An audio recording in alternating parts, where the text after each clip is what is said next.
SVPod, Stanford Steve is here. Red is here somewhere. Are you here? Nope.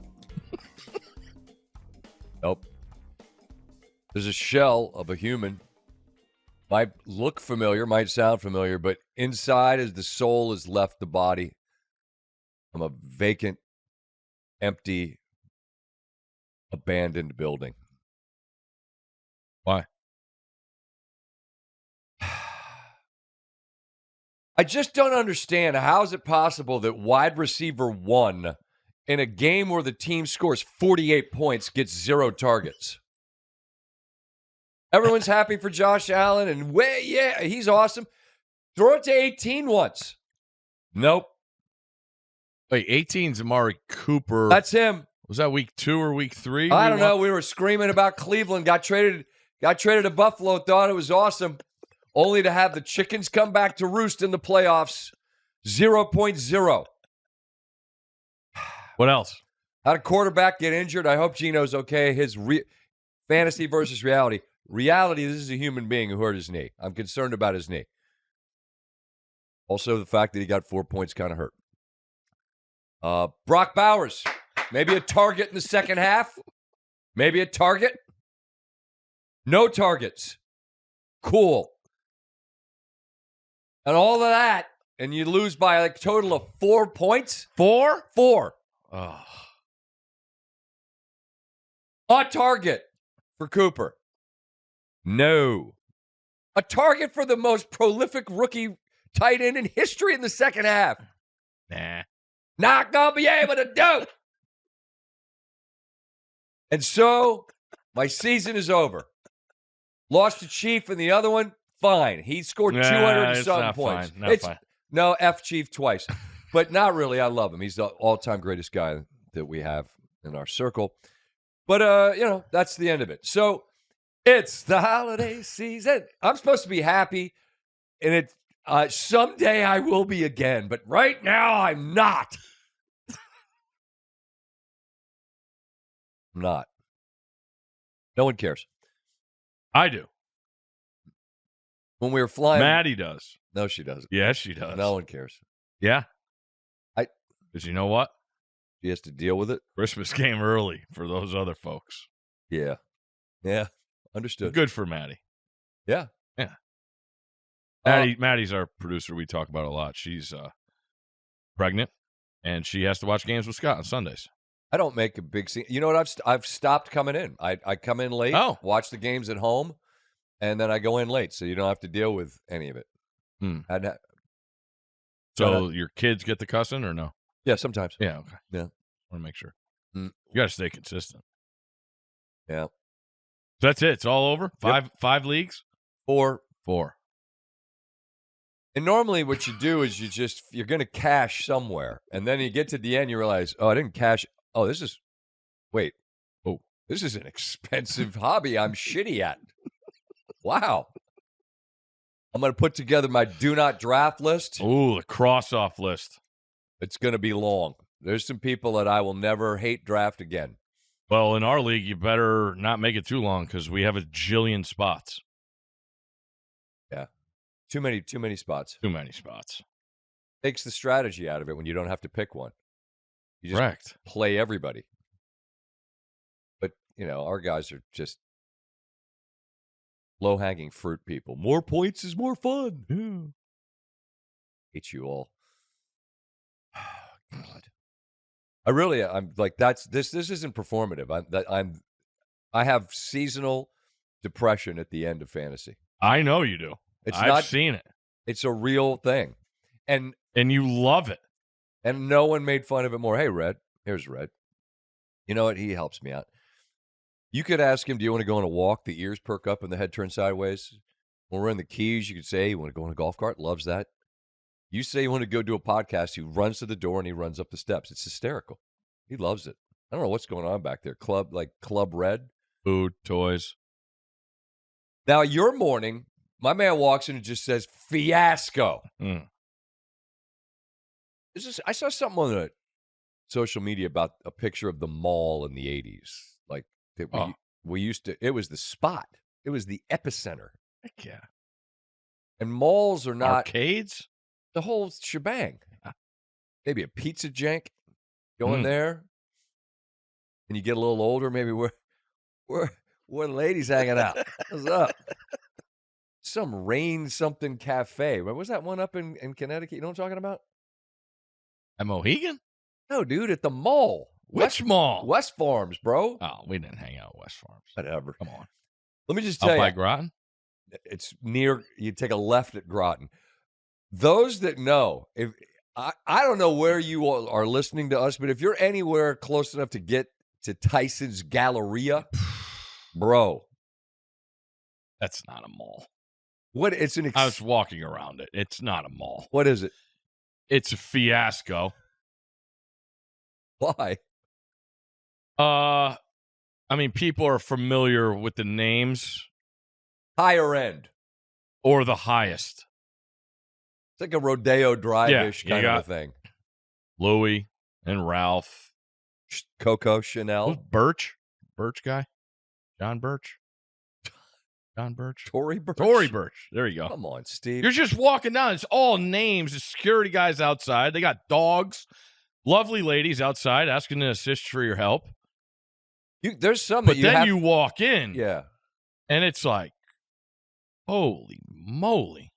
And some of the wives of the group listen to the pod. Let's just say mine does not. Yeah. So I could have all of my schemes and capers that are at work. I could lay them out here for you. She would never know. But other wifeys, we can't let on to where we might have been. Birdies out there, always chirping. Can't let people know where the big man was doing a little trading today. But did you get done what you needed to get done? It starts with finding a parking spot, I found secret. Who you got to see? Yeah, secret spot right in. Perfect. This will be an off-air conversation. Yes, it is, totally. And the other key is have a plan, get in, get out. Then it's like free park. Love that. Yeah. Yeah, you can't go there without a script. You got to have a game script. There can't be a nicer Galleria. I mean, I've been to Houston's last year. Houston Galleria, not the restaurant. Shout out to Biz. Yeah, our guy. Stay strong. He was. No doubt. Can you imagine being a bunch of pikeys and you're like you just happen to pick a fight with a guy who that's what he does? Correct. That's a bad beat. No, fuck those guys. Oh, they're still gonna. Don't worry, it's coming. It's as Biz said. It ain't over. Pick a fight with the wrong guy to start with, and then a guy who's going to wake up and continue to seek the fight. Anyway, back to where we were. Sorry. There can't be a nicer place. It's immaculate. It really is. And, now we're taking names because the stores are so busy. And I know what I want to do, what I have to do, and get out of everybody's way. I'm going to be the quickest person to have to wait on at the store. You know what you want. You're going to buy it, and you're going to go. You got it. And took a little longer than I thought. But might have had a couple side handshakes going on where I'm just standing there like, oh, I'm not good enough here? Ooh. Yeah. My money don't spend? Oh, it's spent. I was just trying to help everybody out. Quite a few national platforms this man's involved with. What? Because I come in in sweats? Not recognizable at those stores. Because I come in sweats? You guys can't help out my man? Who's ready to do some trading? You know what? I might have to drive down there this afternoon and let him. You let me know where I need to go. Don't go this afternoon. That's a good point. It's a morning mission. I'm going back, and I'm going to let him know that there needs to be recognition and appreciation for this man as he does his commerce with all of y'all. I mean, just one target in the second half. Where's 89? How about that? Didn't get there. Kevin O'Connell, I want to thank Minnesota's head coach for coming on last night. Great guy. Need to sort out. You're the play caller, right? We don't want to hand it to 33 down on the goal line again? Oh, he gets one, so it's Christmas time. Everyone gets a present? Okay. Let it go. Let it go. It'll keep coming. Don't worry. I know. I'm just out of nowhere. Did you assess your draft? It was horrible. Yeah. Usually That's the culprit. Yeah. Went back. Oh, I've done it. Believe me. Went back and where did I go wrong? Where didn't I? Where didn't I go wrong? Where did I have a pick that you go, that was an astute? And my draft night grade was bad. And I was like, ha! C-. What do you know? Apparently they knew. I put together a list, Steve. Of? How many teams can win multiple playoff games? Ooh, I like that question. Because if you make it, cool. How many playoff games can you win? It needs to be multiple, needs to be plural for me to take you seriously. Here's my list. Are you ready? Yep. Kansas City can win multiple playoff games. Buffalo. Pittsburgh. I have them as a yes. Baltimore. That's it. In the AFC. Correct. No Houston. No. NFC, multiple playoff games. It's a longer list, Steve. No doubt. Detroit, Philadelphia, Minnesota, Green Bay, Los Angeles, and Tampa Bay. All of them could win multiple playoff games. No Commanders. I don't think so. I'm being honest with myself. Okay. I don't see you're going to have to win the first one, and then you're going to have to go on the road and beat somebody else. I just don't. It feels. Look, could they? I'm saying that I think reasonably, it wouldn't surprise me if. Now, it might surprise others to go, wait, Tampa? That's a scary team to play. You know why? Because they don't give up. I couldn't help but juxtapose, and I said this with Dan Orlovsky, who joined us from Vegas after the scintillating Falcons-Raiders game, where Brock Bowers wasn't targeted in the second half. Look at Atlanta, who's in the middle of a playoff battle, on the road against a 2-win team, and how they looked, hanging on for dear life, and Kirk Cousins looks lost. With Baker Mayfield out there, diamond up Evans, lock Hall of Famer, still has a chance to have his 11th consecutive 1,000-yard season. And they beat a playoff team in L.A. and the Chargers. And the problem for the Buccaneers at the moment is that they don't have a lot of wiggle room. Like, they don't have, well, they have some. They just, if they lose a game and Atlanta wins out, then they won't make it. But Atlanta does not look like a team that's intent on winning out the way they're playing right now. But Tampa Bay, look, they beat Philly last year, and they were game in that road game at Detroit last season. You and I both are big Bulls fans. Love them.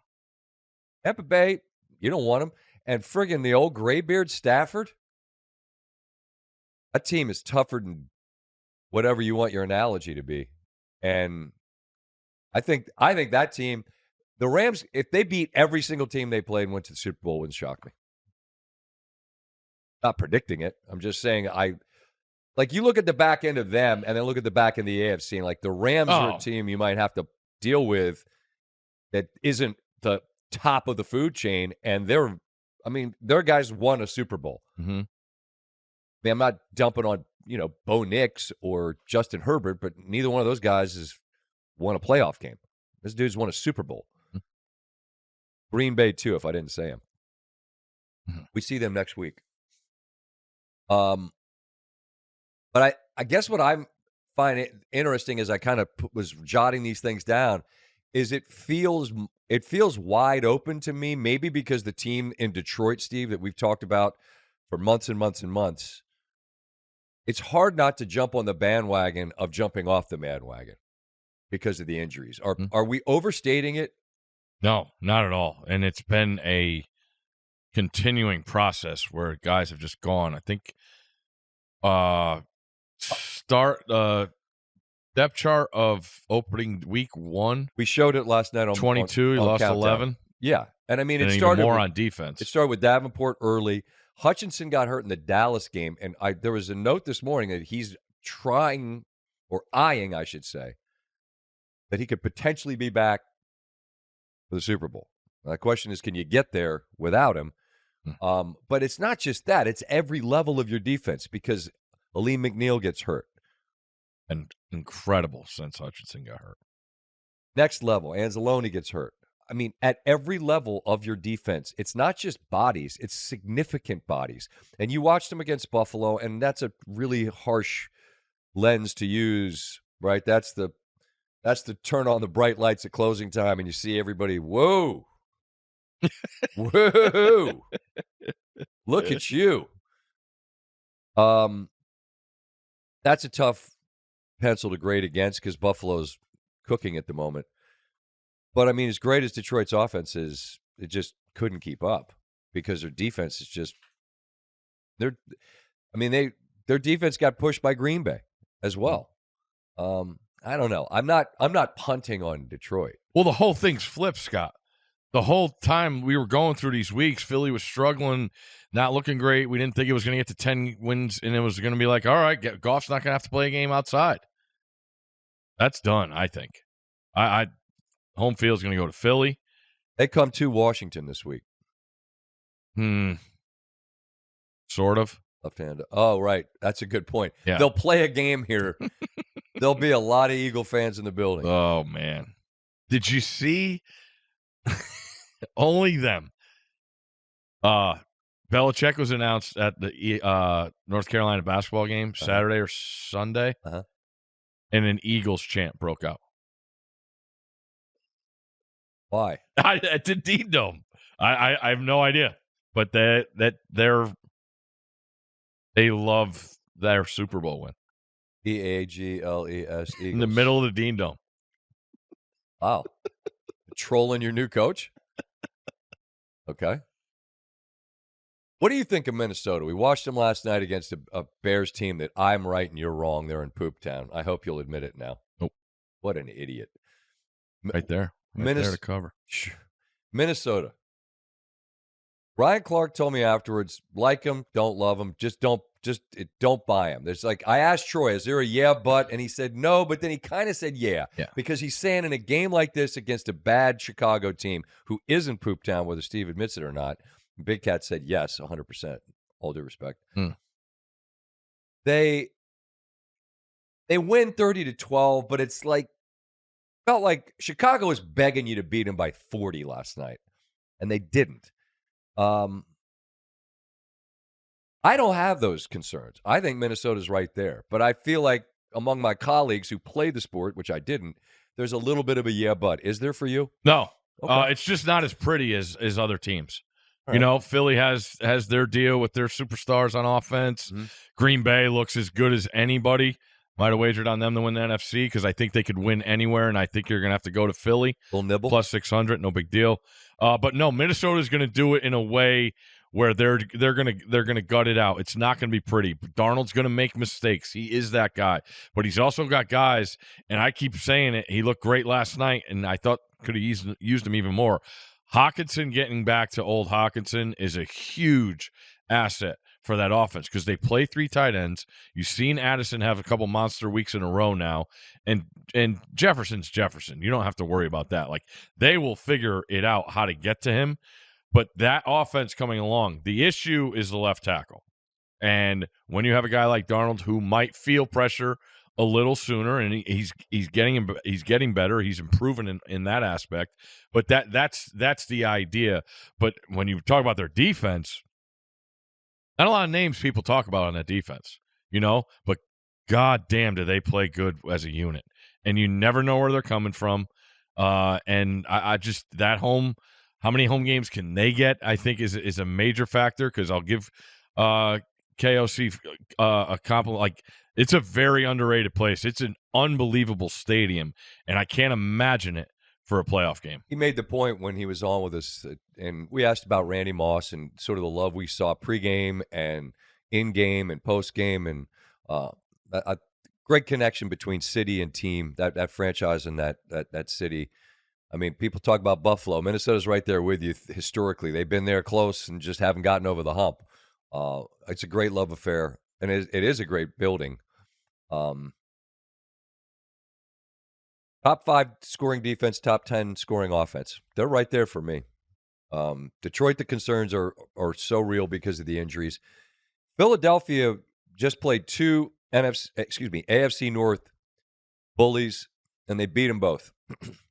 And they bullied them both in the fourth quarter in beating Baltimore and Pittsburgh the way they did.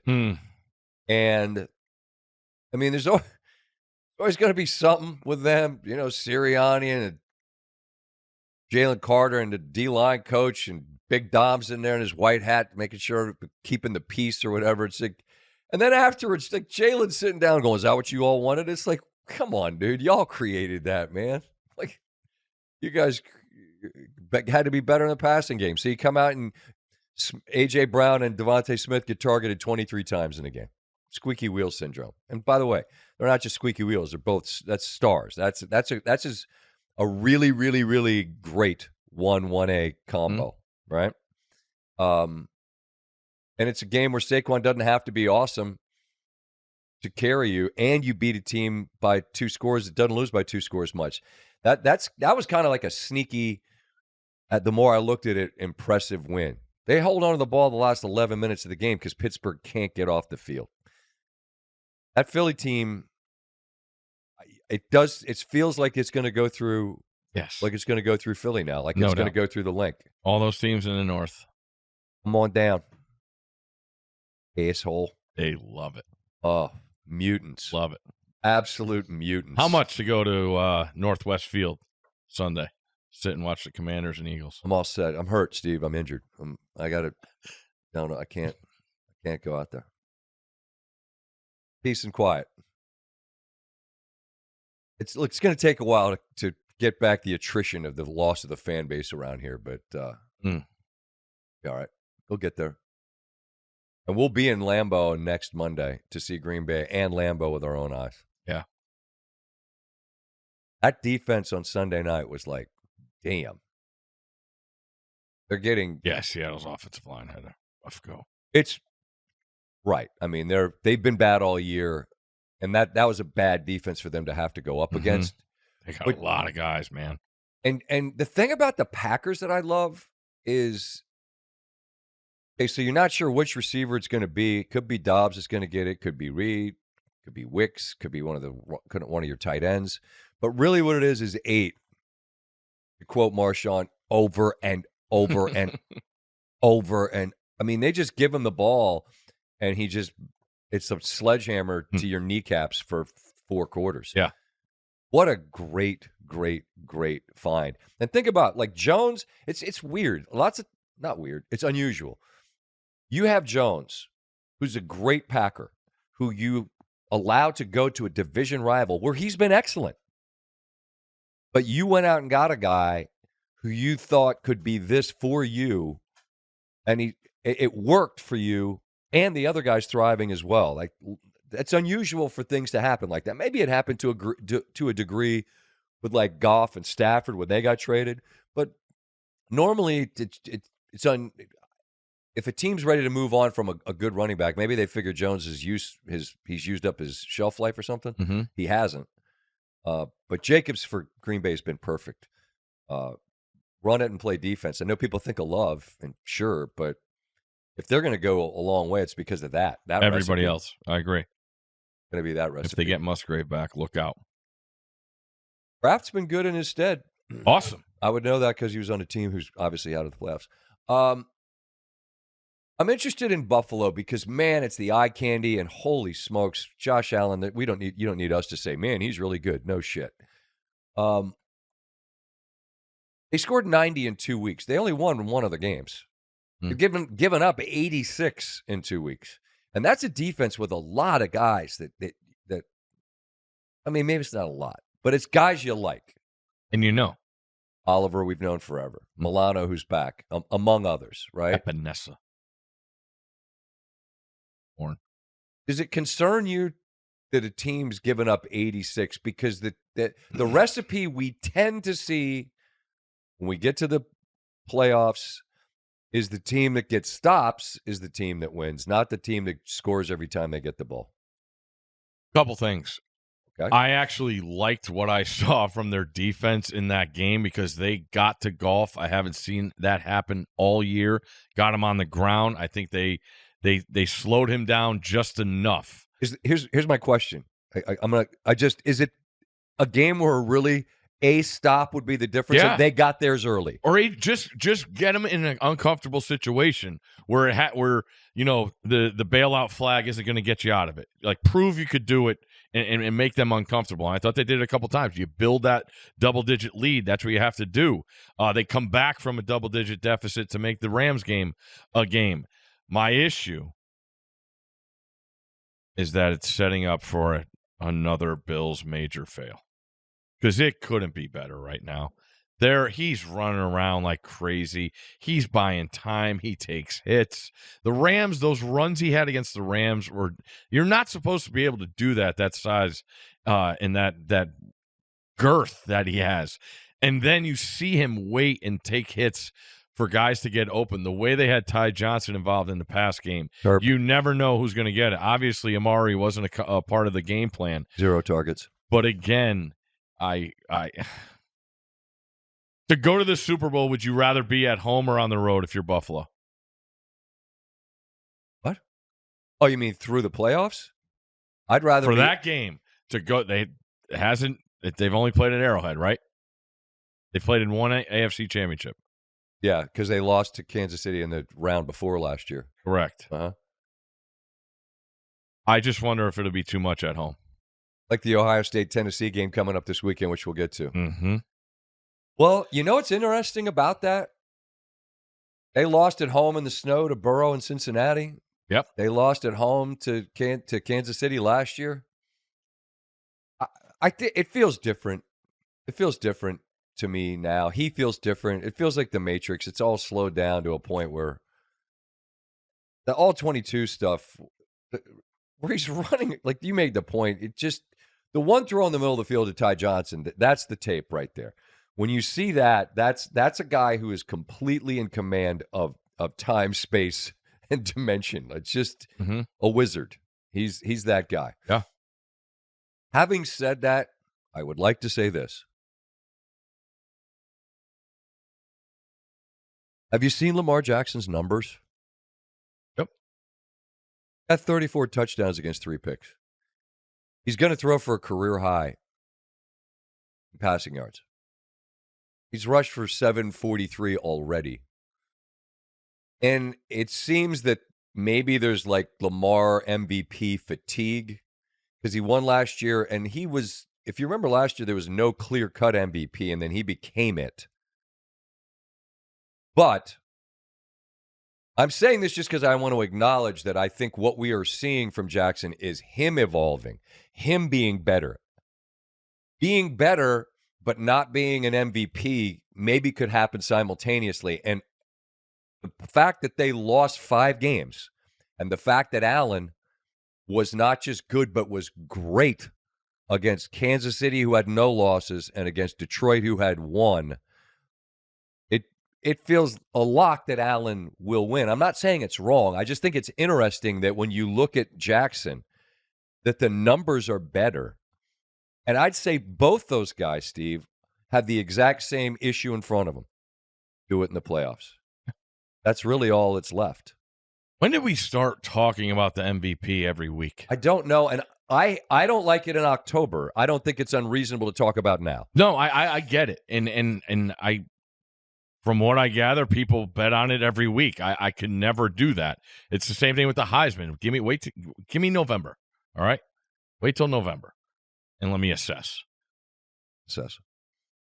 Look, that's fine. Yes, there's Lamar fatigue, but that again, who's voting on this thing? I know, but you know? I just think that when I hear people, but him, they bring up the playoffs, and it's like there's been no bigger proponent or fan of Josh Allen's style of play than me in these past however many years. But he's got the exact same wart, if you want, which is the playoffs, and that's because they've had to both play against 15. Who's out there, and this is a team that somehow just wins and wins and wins, and everybody's like, I think they should sit him, Steve. Oh. Mahomes. Oh, yeah. Sit him. Next 2 games.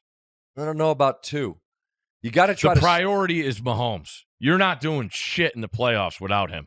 1,000%. You need him 100%. And they showed last year it doesn't have to be the Arrowhead Invitational, but what they have right now is a 1-game lead over Buffalo. If they lose and they're tied, then actually they have 2. They could lose 2. They could lose 1 and still have the lead over Buffalo. I was confusing, but I hope you follow me. I get it. And this is where I think people are making way too big of a deal. What is the priority? His health. The priority is 15 at 100%. Okay. I don't care if it costs me 1 game in the playoffs at home. I don't care. I need that guy. Have you seen their tackles? Yeah. They need him 100%. Well, and he's been hit this year more than ever before. Yep. Top 3. And pressures. Stafford and top 3 in hits. Burrow. Wow. 3 of the best. That just speaks to how absurd their level of play is, that those guys operate on that plane despite the fact that watching Burrow in person and watching him climb in the pocket and find spaces is amazing. But they play Houston, and then they play Pittsburgh on a Wednesday because the NFL's just decided, we'll play any day because we're us. Yeah, but the NBA plays. That's another reason I say, screw them. You're not getting Mahomes. Yeah, hey, Netflix, here, you paid all this dough for Kansas City, Pittsburgh. Get one of the 97 people you got working for you. It's got to be a couple. Breeze is in there. Get Breeze in there. Hot route. I'm not joking in saying that given 3 games in 11 days, which is absurd. Sit him. I'd sit him. And Houston, I don't know, man. That they win some games, but I don't know. I don't know what we got with them. If the offensive line wasn't so bad, I would feel so much better because they're going to go on the road in the playoffs, and they're going to be a handful. That defense is legit. Agree, but I can't believe Stroud's not on the list of people getting hit. If it's not, it's just because he's Houdini back there. But he feels like he's under duress a lot. A lot. Yeah, their issues first and second down, I feel like. When they play good teams, like when they went to Minnesota this year, when they played Green Bay this year, it just feels like he has no time to throw the football. Yeah. That's why I don't have him on the list of a team that can win multiple games. Where you at with Baltimore?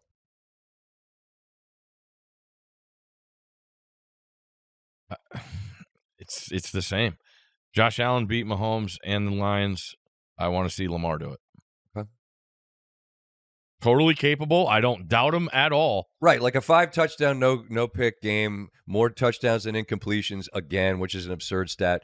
The Giants are dumpster. Just I can't fathom how you can be that bad. But hey, they scored 14. That surprised me. He covered the teaser too. Jets Giants teaser, another winner. They only win. Only. I don't know if you guys know that. Actually, they don't when you're insistent on having the Titans and the Browns every week. Patriots? They got there after they gave up multiple passes to McBride and touchdowns to Connor. God bless America. You ready for Pooptown? Yes. Ladies and gentlemen, these are the worst teams in the NFL. Welcome to Pooptown. Start with the Giants. Pooptown! They're picking first. They're horrendous.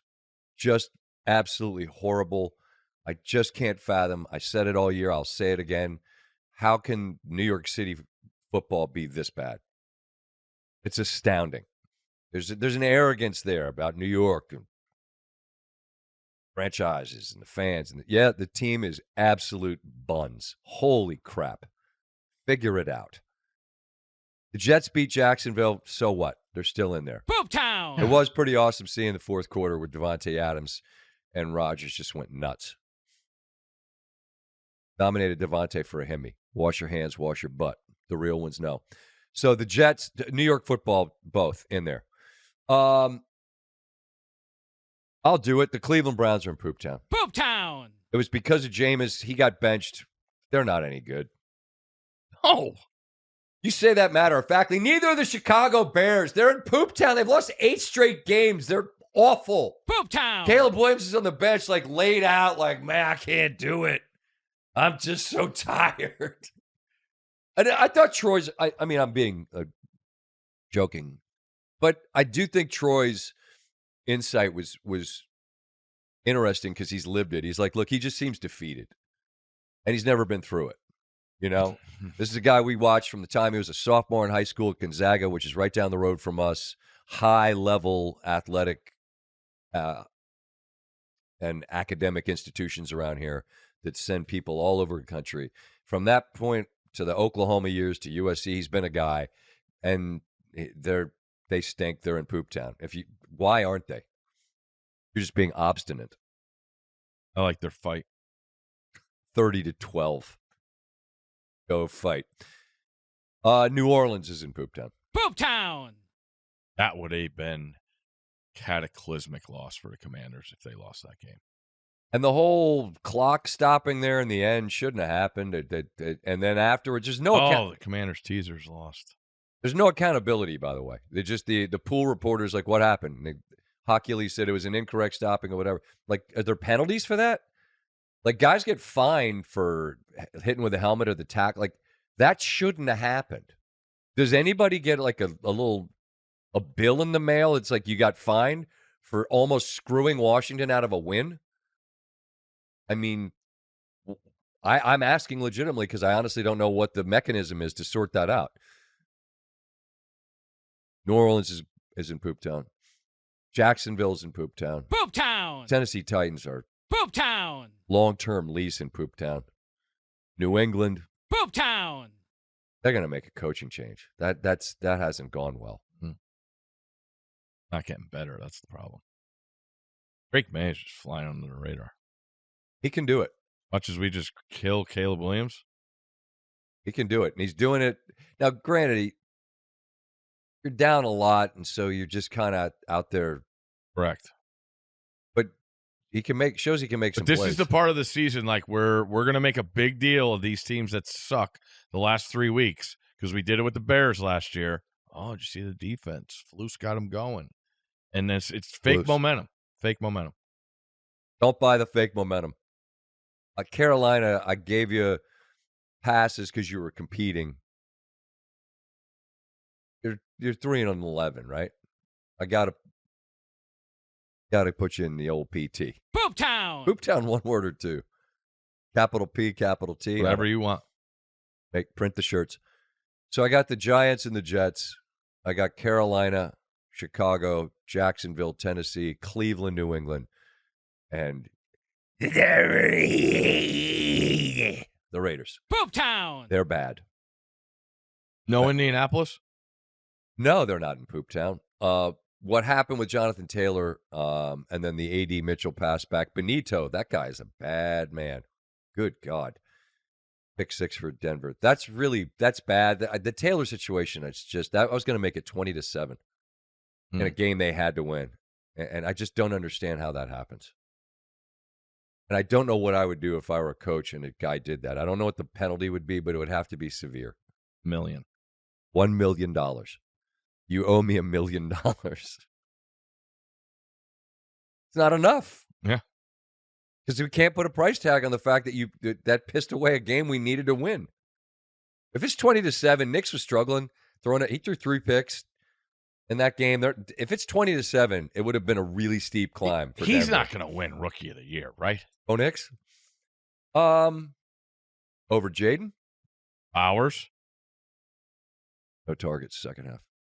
Probably cost him that. And me my game. No, I don't think Nix is going to win it. All right. I don't think. They don't win because of him. That's fair. But Commanders?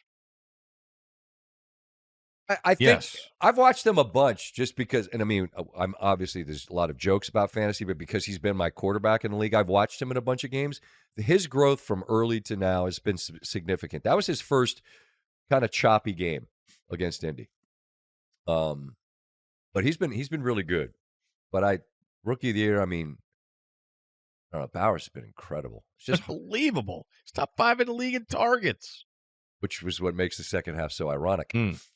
I asked about the Colts. Yeah. Because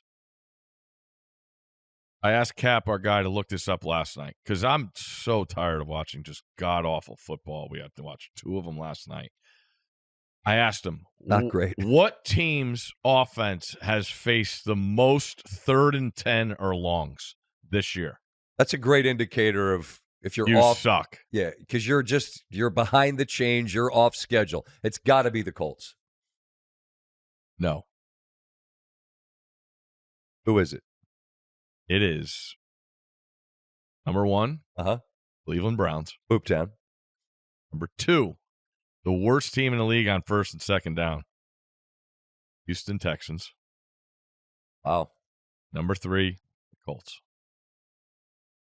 And if you watch that game against Denver, Right down the field.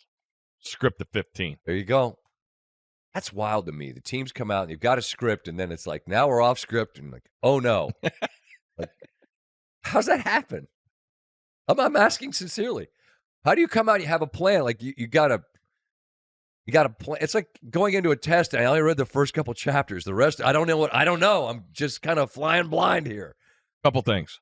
I don't get it.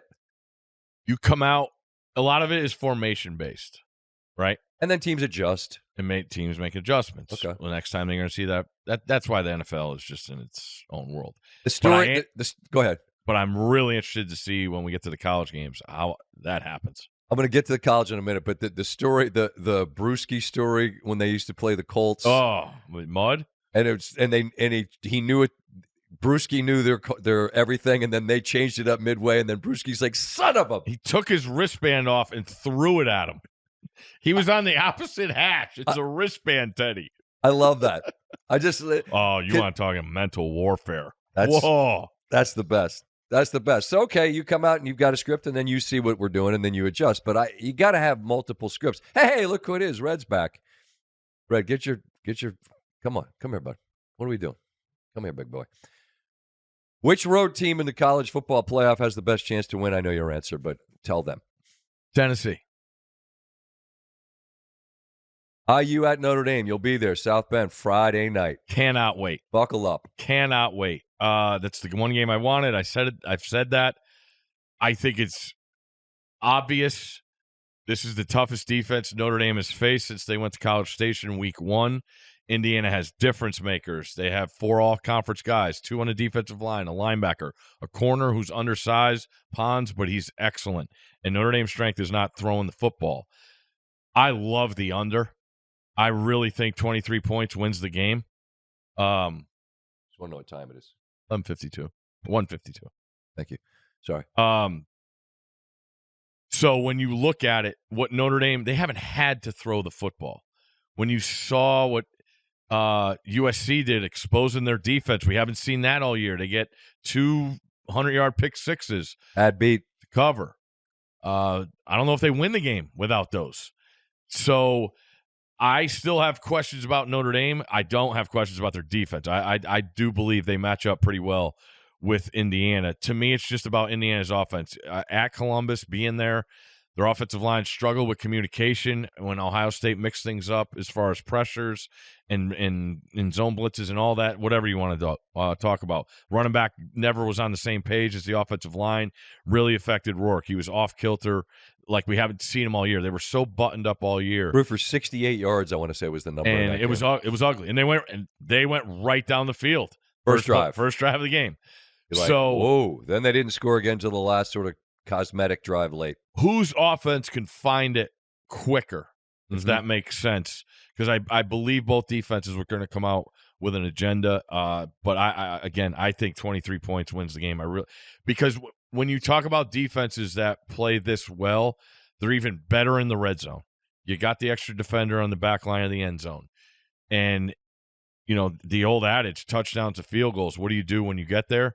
That's monstrous in this game. Right. Because I don't know how many possessions there are. Jeremiah Love, running back for Notre Dame, I think he's the one player that can make the most notoriety in the whole playoff. He's that good and has a chance to do it. I think he's a game breaker. I saw him week 1 in College Station. I was like, who is 4? Give him the ball. And you saw, I mean, the play against SC where he hurdles a guy and never breaks stride, like that's just not normal stuff. So a lot on Riley Leonard, and a lot on Rourke, and it'll be fantastic. It's interesting talking to Pat on our calls this week about being in Indiana and the adage of how many Indiana grads are Notre Dame football fans because they never had a football team to even watch. And it's interesting. I'm really, really fired up. I think Indiana is going to be well represented, and it's great. I mean, it also, we always talk about the politics in college sports. Like, why the hell doesn't Indiana play Notre Dame? Feels like they don't play in basketball either. I think you just answered it with what you said about Pat explaining that a lot of Hoosier grads are Notre Dame football fans. Think about who Notre Dame has scheduled through the years. When I was younger, they would always play Michigan State. They'd always play Michigan, and they would typically play Purdue. Those are the teams they'd play. Well, why are we scheduling a game with Indiana? They're not any good at football. It's just we'll play. Yeah. It made more sense to play Purdue. Is that much? Yeah. Purdue is better than Indiana. Indiana does have the most losses of all time. There you go. I mean, you just said it. I'm thinking back to through the years. That's not a place that really had a whole lot of run. I mean, they had that when Penix was there, and it was COVID, but so it wasn't the same because the Big Ten wasn't that involved with playing, and then they kind of tried to late, and then they created their own rules for Ohio State. Neither here nor there. I think that's why they didn't play them. But the fact that this game is But even in basketball, I feel like we never saw that game. I think that's because Indiana looks – and Notre Dame – Isn't it crazy? Like, think about why. But IU would always play Kentucky. I don't know. It doesn't make sense. They should – here's Stanford Steve scheduling some stuff for you here. IU and Notre Dame. Get rid of Miami, Ohio, and Army and Navy and play Indiana. Sort it out. Play each other. Get a trophy. Texas, Ohio State, Penn State, all bigger venues than Notre Dame, and it's an in-state deal. The get-in price for that is by far and away the highest. There's a lot of chatter. You said smallest venue, right? That's the smallest venue of the four. Not even. And since it's an in-state battle that we haven't seen, and it's the playoff, and if you're an Indiana person, you just have to be there because you don't know if this, is coming again. That get-in price and that venue, that scene will be great. Tennessee, the chatter. Both have 0 playoff wins. Okay. Well, now somebody's going to get there first. There you go. You like Indiana plus points.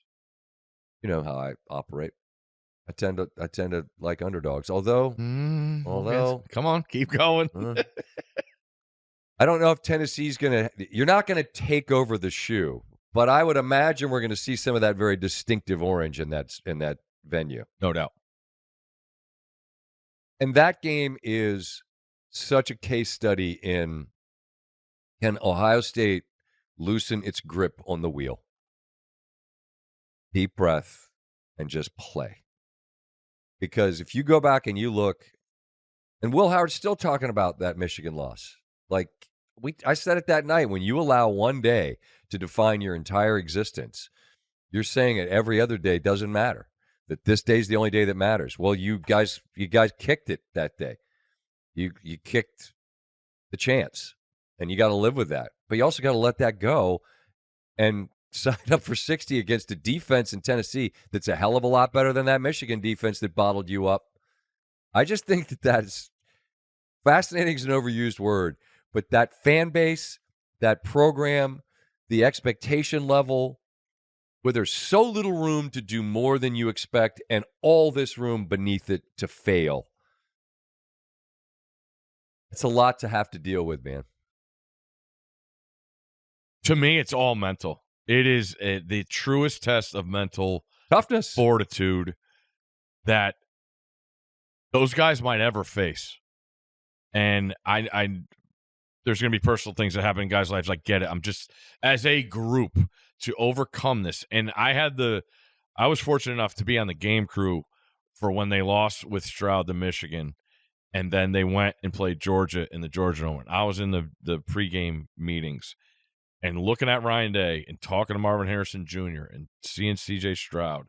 I'm like, they're going to win this game. I came into that game, I was like, they're super confident. If Harrison doesn't get hurt in that game, I think they probably would have. And again, that's a think, but you know, Georgia fans, you know what he was doing to you before he got hurt. Not even best player on the field. It was not even close. But I saw how they turned the page. And I don't know if this team has turned the page because to your point, they put it, you go through their building. Desmond said the thing, how much red tape did they waste the last 4 years? You know, you're turning M's upside down, like all this focus on this, the countdown clock when you're walking through, and you did it to yourself. 100%. But you turn the page. Well, you still have a championship to wait. 4 more games you could play. That team got pissed off and played like it. They also had the number 2 pick in the draft at quarterback, and this team doesn't. And I'm not anti-Will Howard, but I think it's on him, and I think it's on Chip Kelly, our guy, and Ryan Day to say, hey, we're going to chuck the ball some. We're going to let you do it. Now, that means that the people up front have to keep those absolute war daddies from Tennessee off your back. And they got 9 or 10 of them that they roll in and out. That's the game for me.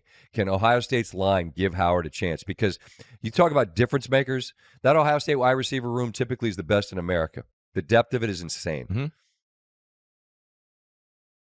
If they would have thrown the ball more against Michigan, I think they might have gotten first downs and won the game. They just didn't. Yeah, a couple things just going back and watch the tape. Their field position was horrible. You're right. Horrible. And then in the fourth quarter, they didn't have the ball. Like, they backed themselves into that corner with a pick in a 3-yard touchdown drive for Michigan, a pick going in, 2 missed field goals. Like I said, I think that next you could have given Michigan 48 hours if they had to score a touchdown to win that game. They weren't going to do it. They wouldn't have. But that game's over, man. And yeah. Tennessee will stomp you if you guys come in here meek and small. And man, I just wish we would have won that. Man, you're going to get trucked if you play like that. I'm telling you. Yeah.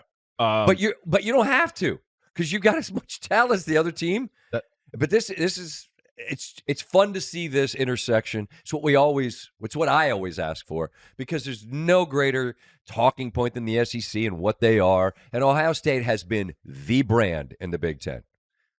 The brand for the longest time. Michigan, I get it. You've had your way lately and you won a title last year. Penn State's in the mix. Ohio State's been the brand in this conference. And you're going to get to go toe-to-toe on your home field and put Michigan in the rear view. And everybody wants to talk about Ohio State's offense. I get it, but to me, the game is the Ohio State defense against that Tennessee offense. We know the big play capability. Okay. I do love that Tennessee has already played at Georgia. I was there for that. Oklahoma was on fire that night. They got a win there. They've played in some tough venues. They succumbed to the pressure against Arkansas when they were a monster favorite. That's 2-3 months old. So they're battle-tested. My issue is Ohio State. They were awesome. That was against Michigan. This is Tennessee. There's way more capability on Tennessee's offense than there is on Michigan's. So if your offense sputters again, those guys up front got to be able to do the job, and Tennessee's offensive line is better than Michigan. So that's why I like Tennessee. Every coach loves plus the points. Every coach loves to be able to say that we're the underdog, but I think coaches love to say it when they don't really think they are the underdog, right? Mm-hmm. Dabo's an underdog going to Texas. Mm-hmm. And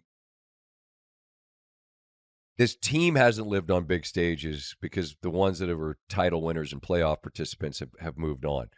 But as a program, Clemson has been here more regularly than Texas has. Texas got there last year. Sark's talking about culture, this and that. Mm-hmm. This game, the most interesting thing to me, and Ewers in that Texas offense, they got to be cleaner. It's been a year-long struggle for them. Mm-hmm. But Texas's defense against Clemson's offense is the game to me because Clemson hasn't seen a defense this good all season, except for the one they played week 1 when they got obliterated by Georgia. Is that essentially how you see it? Yeah, I've been trying. Every game I had that feeling of this is the best defense Notre Dame has faced. This is the best defense Ohio State has faced. That's the one I struggled with. Oregon, Penn State, Tennessee. We'll see. You're at home. SMU, this is the best defense they have faced. Clemson, it's hard for me. I love Texas personnel on defense, but I'll say it's just as good as the Georgia defense. Georgia beat them, whatever you want to take that. But the comparison, but yes, it's along the lines of the best defense Clemson will have faced. And so we've said this a lot throughout the year. We said this in advance of Indiana playing Ohio State. The way I tend to look at things is this. Is this the best team you've played? In advance of that Indiana-Ohio State game, this is the best team you've seen all year, Indiana. Mm-hmm. You're not the best team they've seen because they went to Penn State and beat them, right? So I look at Clemson, and you weren't in the playoff until you got to beat SMU, and then you get into the playoff, and now your reward's to go down to Texas and play a defense that's as on the same par as the Georgia defense that absolutely stomped you early this year. So you are an underdog in this game, but you earned the right to go strap it on. I just think it's a really interesting situation for Sark and his team that's been good, but still, like, what's the best win kind of a deal. You're building, but if you're taking the next step for Texas, I feel like there's stress and pressure there that this is a have-to-win game. Yes, no doubt. No doubt. You're talking about culture, building things. Can't lose at home. Can't lose at home to a 3-loss ACC team that got in for beating SMU. Correct. Can't do it. So that's what I'd lean into if I'm Clemson. And you're an underdog for a reason, but, like, they're feeling more pressure than we are. Mm-hmm. Oh. Which is kind of wild for Dabo because people kind of left him for dead and thought that they actually signed somebody from the portal, I saw that. What's gotten into you all of a sudden? And then there's SMU that not one person seems to think can compete. Yeah, because it's a whiteout. Noon whiteout. They don't lose whiteouts. Why do you hate whiteout so much? Because they didn't use it in their advantage, and that's all they talk about. Because it wasn't night, Steve. Whiteouts are night. What's the difference here? There's nothing. They're going to wear some white stuff and play in the playoff. Seems like it's always a game they're favored in too. No?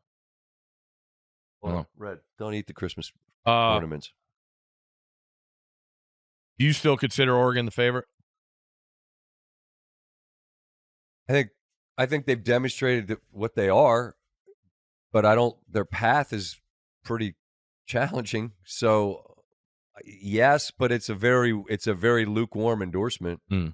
I think it's just like talking through with the NFL, looking at how many teams do you think could win games. I truly think the thing.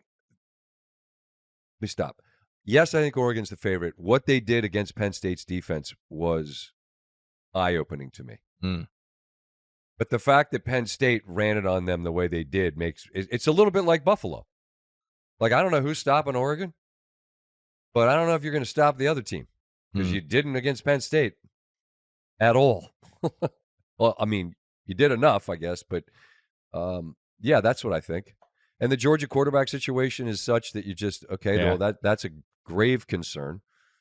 Yeah. Notre Dame's fans' eyes are very, very big right now. Why is that? They think they're going. They think semis. Do they? Yeah. Okay. Take care of business Friday. Well, yeah, and then dogs would be happy to meet you down in New Orleans. They'll be very happy to see you down there. They've lived very comfortably on these stages. I have one thing about this college football situation that I don't have a fix, and I always hesitate to complain without a fix. The portal situation is peak stupidity. Mm-hmm. Somebody in the sport, and this is the problem, not because I don't have a fix, because I don't know who to ask. But someone they have to fix what they have because it's just nonsense, absolute nonsense. We joked around about with that said, and I don't think God's directing you in the portal. I think probably your financial person is. Guy in Alabama apparently has a 7-figure offer and isn't even in the portal. That right there is the microcosm of what this is. Someone who isn't in the portal has a 7-figure offer. Well, that's poaching and it's illegal. There's no one to police it. There are no rules of any fucking kind. None that govern the sport. That has to be fixed. The problem is I don't know who the person is and I don't know how it gets fixed. But the reality, because that's what it is. It's not a notion. It is a reality. The current reality of you can do anything you want every single year makes no sense. And the people that say, oh, it's great because guys get to get money. Again, let me say for the 1,000th time, I'm not anti anyone getting money. I'm anti a guy that's not in the portal having someone come to him with a 7-figure offer and then him leaving the place where he was. It's mayhem. It's a lawless nonsense. There's no structure. Professional sports don't have this. Sankey, Petiti, smart guys, power brokers, get together with somebody and fucking sit down and fix this. We've got guys that are in the playoff that have to go to the portal because of the time frame of when you have to do it so that you could get somewhere for spring ball. It's just, I don't know who could look at this and go, no, this is great. Because it isn't. It's just absolute stupidity. And no adult is willing to step up and offer a fix and talk to the other adults in the room and go, hey, you guys like this? Is this good for you? You go out and you give a dude money, you invest in trying to educate them, both as student athletes and within your system, and then they just leave and they're not even in the portal. What are we doing? We're doing nothing. We're just letting this be. And this is why people say it's the Wild West and it's absolutely lawless. It is. There's no rules, and I just can't understand how anyone thinks it's okay. I have a fix. Stanford Steve has a fix. Portal's open in May. Okay. Takes the school calendar out of everything. That's it. Done. Stay at your school. Also, the trust factor, and you talk about handlers and people, that's obviously a problem in that deal, that an offer is gotten out there and he's not in the portal. Tighten it up a little. There's plenty of deals being made. Figure it out how to get it done. And the biggest problem is SMU, Penn State, we have the backup quarterback for Penn State in the portal gone from Penn State. The SMU backup quarterback, who was the starter, is in the portal, but he's staying with his team through as long as they are around. Secondly, the backup quarterback of Texas last year left the portal and went to Duke, and the first day the portal opened, left because he wanted to go to Duke. He really loved Duke. First day the portal's open this year, he's out. And everyone seems to understand that there is a $4 million offer on the table for Quinn Ewers, who's the starting quarterback for Texas, who's in the playoff, who started at Ohio State, then went to Texas, and now there's a $4 million offer out here that everyone seems just to understand exists, and it's a Big Ten team, and everyone knows who it is. Maybe they're in the playoff, too. Do you hear how fucked up this is? I mean, I'm sorry I keep cussing. I'm trying to rein that in. But that's the only way I know how to describe this situation. And the playoff will sort it out. No, it won't. Rules will. But there are none. I just am astounded. And what? And here comes Bill Belichick. I'll jump in. There's no rules. That's all right. Yeah, we're good. Table walkthrough. No days off. I don't understand how that's going to work. Trying to sort through that. Wait. He won't practice because he wants more money and he wants to be guaranteed a starting spot? Yeah, okay.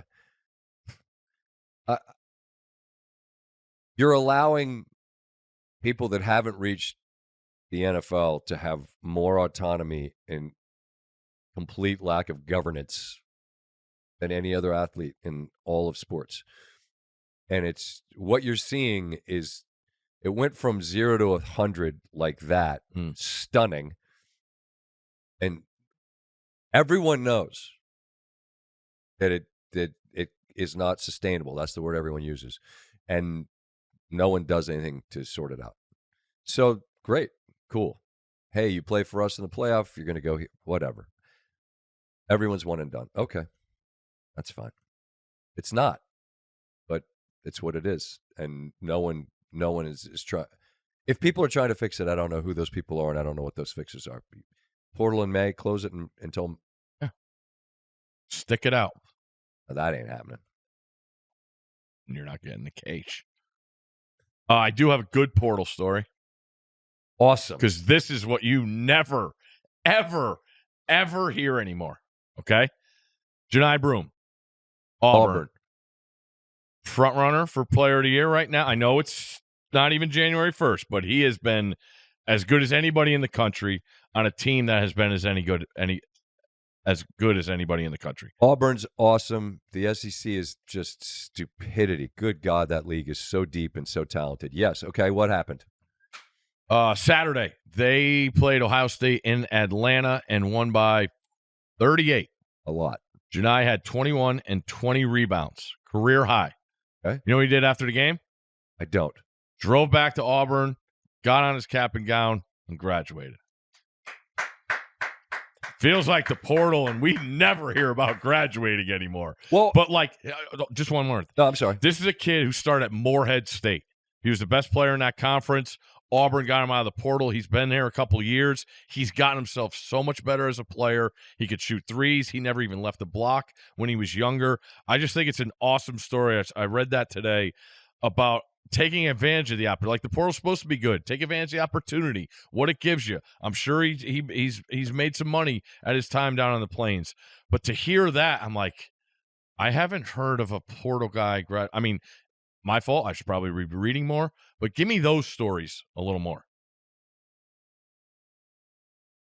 Done this for a long time. I've had an opportunity to talk to a lot of young people that you meet along the way. And the thing I've always told athletes is the system is set up to kind of use you. This is before you could make money.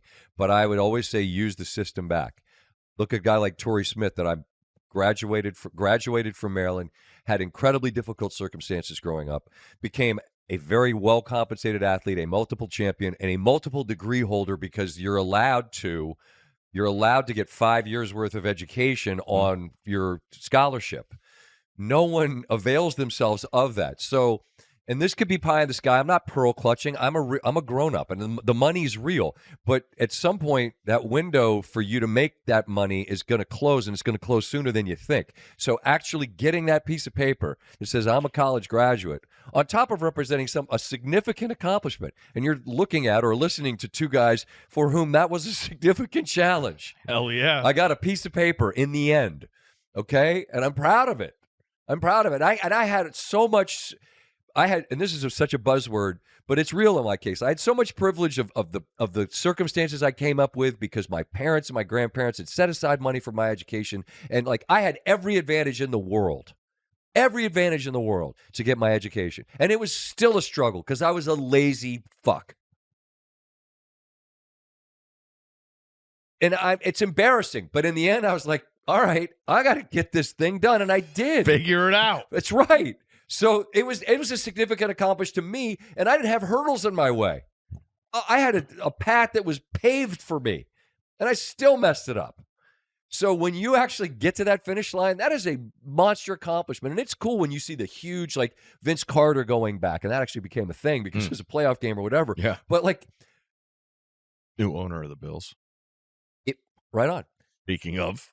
But, shout out to Broome for getting this. Yeah, I just thought it was an awesome story. That does still exist, but it's just you don't hear about it. No, because man, how do you graduate when you go to 5 schools? Do all your things transfer? Can't we just limit I mean, should there be a number of schools you can go to? I don't know. Maybe you're not supposed to be able to limit people being able to do what they want to do. I mean, I'm not anti that. If you locked us in a room, we could figure it out. I don't know. Yeah. I have a question. I believe Greg Sankey has the adage that problems yield to effort. So just put the effort in and figure out a solution. What's the question? Did you use some of that college money to buy a Sega Genesis? I mean, we had it. I know that was the priority in the room. We played a lot of that baseball game where you could earn the money, little ladies. Oh, that was Nintendo. SNK, right? Baseball stars. Lovely ladies. What a game. Ninja Black Sox. American Dreams. There you go. All of them. And there was the big fat guy, and then there's the little guy that stood like this with a bat on his or her shoulder. Yep. Yeah, I did a lot of that. NHL? Went to Bentley's a lot. And NHL, sure. And then we went to the Armory a lot for pickup hoop. That's what I did. There was no portal. There was no NIL. There was just a lazy dude that slept till 2. What an embarrassment I was. One last quick one. Yeah. It's 60 degrees outside. How? I don't know what happened. A week from today is Christmas Eve. Okay. Bikers are back. Bikers? Yeah. There's got to be a limit you could have in your pack.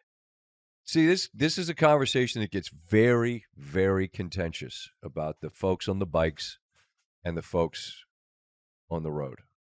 It's our road. Ours, and they're part of ours. They're allowed to be on the road, Steve. I do think that when there's a pack like you're taking on the Pyrenees, we're in Bethesda. There's not a stage today. And when there are 40 of you,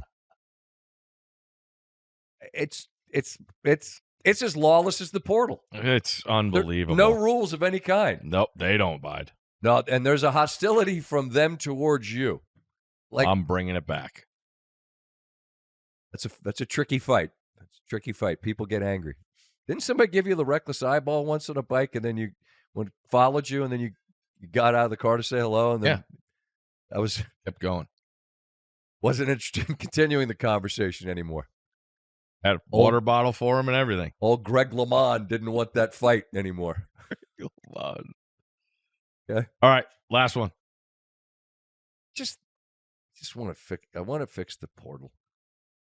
You know what? Fuck the portal. I wish I had another fantasy game. Exactly. That's my question. Now that you are out of fantasy playoffs, will you still watch RedZone? That's such a great question. I was just thinking about that.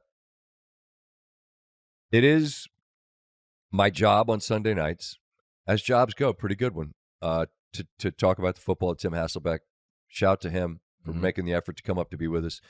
No, that's the job. And so I like to feel like I know what happened in all the games as opposed to just reading a highlight and not knowing the context of it. So, yeah, I think that's – well, okay. I think so.